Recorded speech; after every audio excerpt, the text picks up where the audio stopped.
Hello everybody, beau-hindman back with a really quick video, kind of, sort of. I always keep them around under 10 minutes, but I like to do videos that you can digest on a break or, you know, hanging out in traffic or whatever. But today I'm going to do something very, very special, something I'm very excited about. You've probably seen this kit several times in quite a few of my videos because it's something that I've been meaning to build for about 400 years. I actually bought this last year. No, I don't know when I bought this year. I bought it this year. And this is the Tamiya, what's the scale? I forget, 1/35 scale M4A3E8 Sherman tank, which is called the Easy 8. This was the later model of it, one of the later models of it, if not the latest. No, there's the jumbo after. I can't remember. Anyway, I'm going to go over a little bit about, excuse me, why I'm so freaking excited for this model. And it's been one of the models that when I tend to build models and, you know, I'm sitting there working on whatever, I'm still thinking about some of the other ones I want to build. I tend to do that a lot. It's not good or bad. I'm not quite sure what it is, but it's what I do. And some models and things just capture my imagination. And this is one of them. Getting into World War II tanks, this is my first model that I've built as a World War II model. I've never done any. I think maybe when I was a kid, I had some little aircraft carriers and other things. Look, it even comes with a commander. But what's really, really great about this one is that it just feels so tanky to me, if that makes sense. It feels like a tank. When I see Shermans, I think of tank. Maybe it's my age. I grew up on these as a kid. I also grew up on the Japanese style tanks that you'll see in Godzilla movies. I know that sounds silly, but for people like me I wasn't a war student of war. I didn't read about it or anything like that. But I did grow up in a household with a father who loved World War II videos, History Channel type, not History Channel because this was before that probably, but we would watch a lot of PBS shows about, you know, World War II. I remember coming home a lot and seeing my father watching either a nature show, like whales having sex or lions killing bison or whatever they are. I remember loving those nature shows or stuff about World War II. And to this day, he's still a you know, of course, a fan. He's old enough to have served in a little bit in the Korean War. I don't think he saw much combat or anything like that. But anyways, I'm just going to go, while I'm talking here, because I have a lot to say about this model and about World War II modeling in general. I'm just going to show off the stuff inside the box. This is the first that I've really pulled it out other than just kind of in a quick video. I believe you'd have to correct me in the comments, but I believe this is the one that Fury is based on. Am I right? I don't think it had the 76 millimeter gun. I can't remember, but Fury, the movie with Brad Pitt, which, by the way, I've watched some here and there. I'm going to actually rent it and watch all of it. Was absolutely incredibly exciting, the fights. Some of them, of course, are supposedly pretty unrealistic, you know, but still very, very exciting. They use an actual tank. It's not just all computer effects. There's some very, very cool action fights in it. So this is my first Tamiya model. I'm very excited about it. This sounds really silly. I started modeling like when I was a kid, but then I skipped until I was probably 5 or 6 years ago. So I haven't, most of my experience, so you do need glue, most of my experiences with snap together like Gundam models and stuff like that. So I'm wondering, is this just all glue?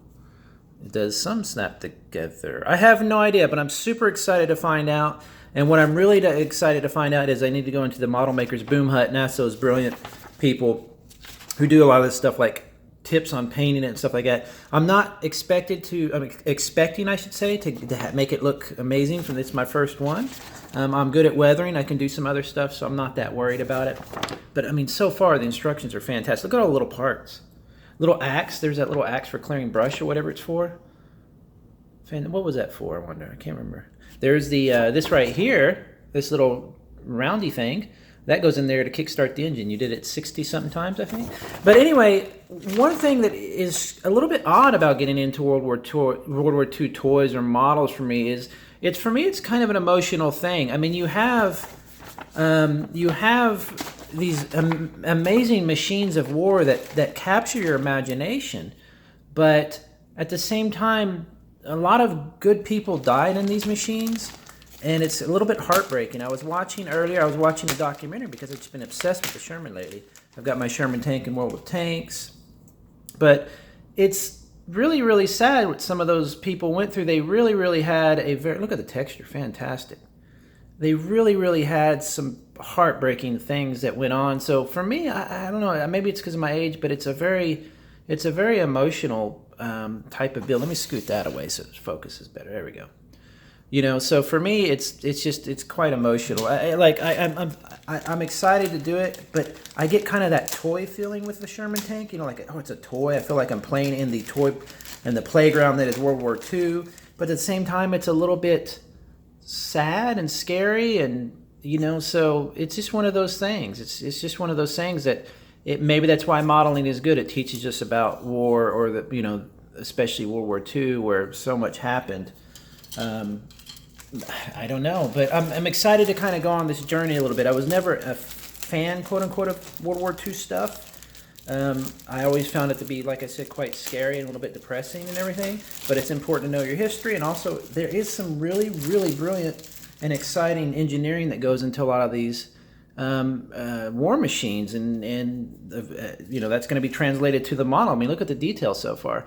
So I'm really, really excited to get started on this, but at the same time, I'm also kind of like, should I be excited? Should I be, it's like, I know that sounds silly. Again, maybe it's my age, but there's something about building a tank that saved a lot of lives, but also was not notorious. From what I understand, it's overblown about them being quote-unquote death traps, but it had some issues here and there, and then of course it was really widely used. I think they produced, this was the most widely produced tank they had in World War II, I think. But anyway, I'm still learning just stuff about it, but holy moly, it just captures my imagination, this tank. There's something about it. Like I said, I've been getting look at these treads. Now in other kits, they're going to be individual treads, correct? So you would individually put them together. I think this is not quite the scale that would give you the detail that you need. You're just gonna loop this, and it's a rubberized track, which is fine. It still looks really good if you take a glance there. The details are really nice, so that's cool. Got the treads. I don't want to mix up too many parts. They're labeled real well, so I'm not too worried about it. But so far the kit looks fantastic. I'm very, very excited to be. I know this sounds really strange, but I really, really want to build one with an interior. Let me see if I can get that, because the interior to me is so important to see how they were really squished in there a lot. Most tanks, they were like in sardines in a tin can. It was really not like that, not like a protected tin can, but it was just, they can really be crammed in there. So I really want to see that. I'm gonna get a couple good books. If you guys and girls and others have any recommendations for a good book, let me know. But so far the parts are a bit daunting. Here's the machine gun that goes on top. Not all one piece, so they're even doing all that. Different pieces. That is pretty impressive.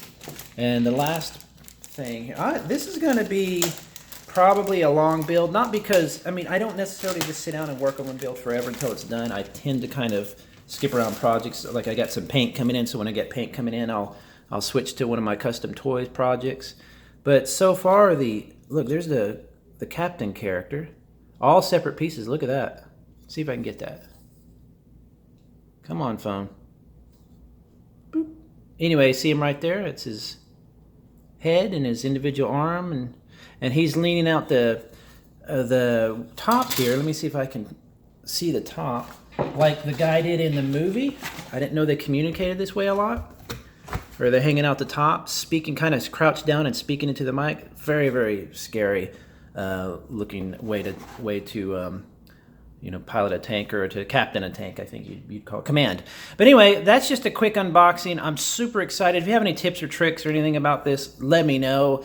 I think they said, the experts I know, they said this was a good kit to start with. It's about about $38, about $40 with shipping, I think.